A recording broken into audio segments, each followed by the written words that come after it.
Well, it's time for private properties. We've got Candace Jackson tell us all about it. Thanks for being here. No problem.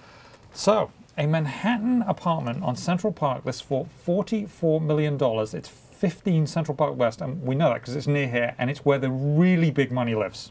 Exactly. This is where we see record sales and a ton of celebrities.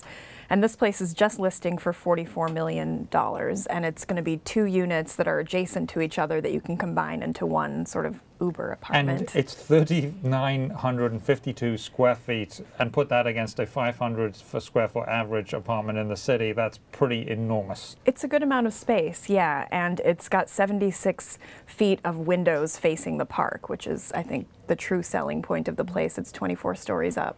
Okay, so Paramount. Paramount's Brad Gray relists a Los Angeles property for $20 million. He's the chief executive and chairman of Paramount. Tell us about this. This is an interesting... We're looking at it. It looks like a field of grass. Yeah, it's an interesting story because Brad Gray bought this property, which has had a 1930s house on it that Frank Sinatra used to live in, and he was going to remodel it and put it on the market, I believe, and then decided just to raise the house. And it's now back on the market for just under $20 million. So it's a field.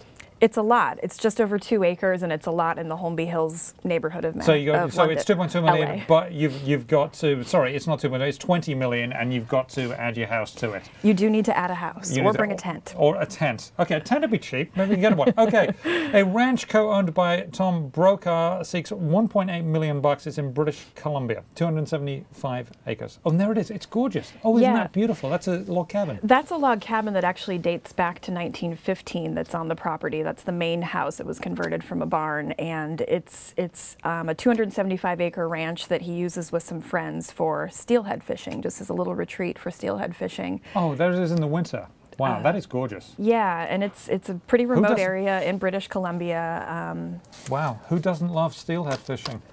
That's great. Great stuff. Thank you very much, Candace Jackson. I'm Simon Constable. That's it. That's News Hub Now. Come back 9 p.m. tonight for Alan Murray and Democratic National Convention.